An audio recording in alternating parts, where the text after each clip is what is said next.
तो उत्तर प्रदेश पुलिस का जो एग्ज़ाम है वो अब तुम्हारे सिर पर आ चुका है, समझ लो एकदम तैयार है।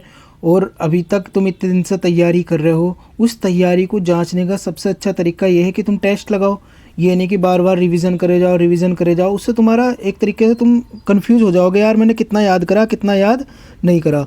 तो इसका सबसे बेहतरीन उपाय होता है अपनी तैयारी को चेक करने का कि टेस्ट लगा दो। और टेस्ट को इस तरीके से मत करो कि एक क्वेश्चन का एक ही आंसर, जो उसके और ऑप्शन भी है उन पे भी थोड़ा सा नज़र डालो। इससे तुम्हारी तैयारी का ही पता चलेगा।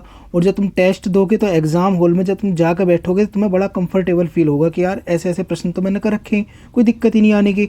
तो इस वजह से बोल रहा हूँ कि टेस्ट लगाओ जितना हो सके, और कोशिश करो कि जो टेस्ट के माध्यम से रिवीजन करो। तो इसी कड़ी में आज मैं तुम्हारे लिए पहला लेक्चर लेकर आया, जिसमें हम साइंस के कुछ क्वेश्चन या समझ लो कुछ टॉपिक कवर करेंगे, जिससे डायरेक्ट एग्जाम में प्रश्न बनते हुए नजर आएंगे। तुम वीडियो को खुद देख कर कहोगे वाह ये तो बहुत ही अच्छी वीडियो थी। तो दोस्तों देखो, चलो लेक्चर की शुरुआत करते हैं। पहला जो प्रश्न है वो क्या है, रिकेटस किसकी कमी से होता। तो ऑप्शन ए है vitamin D, vitamin C, vitamin E, vitamin B. तो क्या इसका आंसर होगा कि रिकेटस किसकी कमी से होता है? बताओ किसकी कमी से होता है? विटामिन डी की कमी से होता है, विटामिन सी की, या विटामिन ई की, या विटामिन बी की? तो बताओ किसकी, कौन से विटामिन की कमी से होता? तो विटामिन डी की कमी से होता है रिकेटस। तो सी की कमी से कौन सा होता है ये बता दो बाबूजी। तो सी की कमी से होता है स्कर्वी। ई की कमी से होता है क्या, भांजपन जैसी दिक्कत देखने को मिलती, जनन शक्ति कमज़ोर हो जाती। और बी से क्या होता है तुम्हारा, बेरी बेरी रोग देखने को मिलता, जो बहुत ही ज़्यादा दिक्कत वाली चीज़ होती। तो दोस्तों एक प्रश्न था, 3 ऑप्शन हमने और कवर कर लिए कि सी, ई और बी की कमी से कौन कौन से रोग होते हैं। तो इस तरीके से अगर तुम टेस्ट निकालोगे तो फिर तो तुम्हारी तैयारी में 4 चांद लग जाएंगे। नेक्स्ट प्रश्न है कि समुद्री जल का जो पीएच मान होता है वो कितना होता? ऑप्शन ए है 7, बी है 8, 7.6, 8.4। तो क्या होगा इसका आंसर? 8.4। तो दोस्तों नेक्स्ट प्रश्न की ओर बढ़ते हैं। जो इस बार जो उत्तर प्रदेश पुलिस का एग्ज़ाम हुआ था, जो लीक हो गया था, उसमें भी ये प्रश्न पूछा गया था कि पालक के अंदर कौन सा अम्ल पाया जाता है? मेथेनोइक अम्ल, एसिटिक अम्ल, बेंजोइक अम्ल और ऑक्जेलिक अम्ल। तो कौन सा अम्ल इसके अंदर पाया जाता? तो आंसर क्या था इसका? ऑक्जेलिक अम्ल। कौन सा? ऑक्जेलिक अम्ल। तो बेंजोइक अम्ल किस में पाया जाता? घास के अंदर पाया जाता।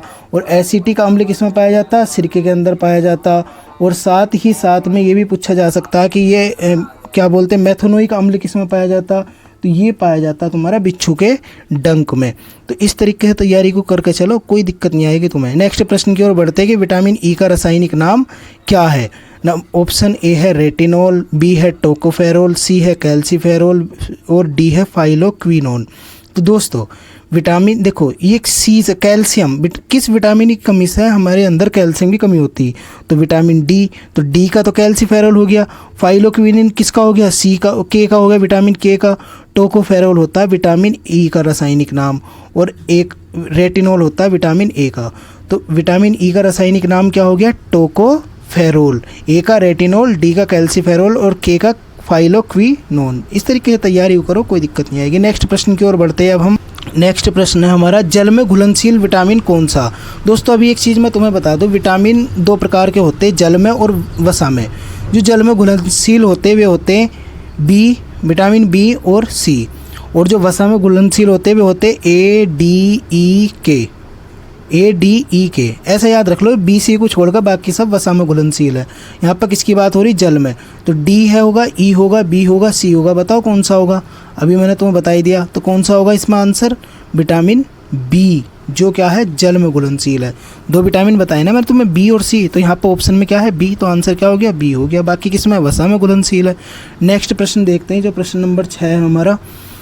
देखो, शिक्षा के विटामिन की खोज किसने करी थी? लैंडस्टीनर, रॉबर्ट कोच, रोनाल्ड रास, कैसिमीर फंक। किसने करी थी? तो इसका आंसर क्या होगा? कैसिमीर फंक। क्या होगा? कैसिमीर फंक।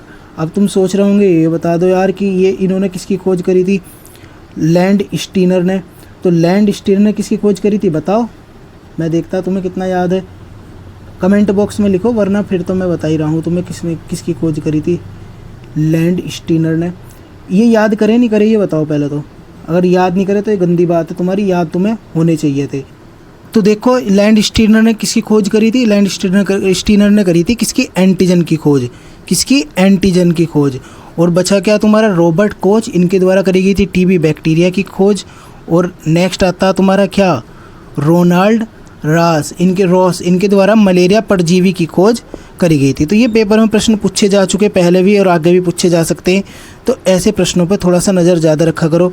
चेचक की टीके की खोज किसने करी थी, Ronald Ross, Edward Jenner, Leeuwenhoek, नाम थोड़े अजीब से हैं, और नन ऑफ दीज। तो आंसर क्या होगा इसका, एडवर्ड जेनर। दोनों मैंने तुम्हें बता दिए, रोनाल्ड रॉस के द्वारा क्या करा गया था, मलेरिया परजीवी की खोज करी गई थी, और लुएन हॉक के द्वारा क्या करा गया था बताओ, इनके द्वारा बैक्टीरिया की खोज करी गई थी।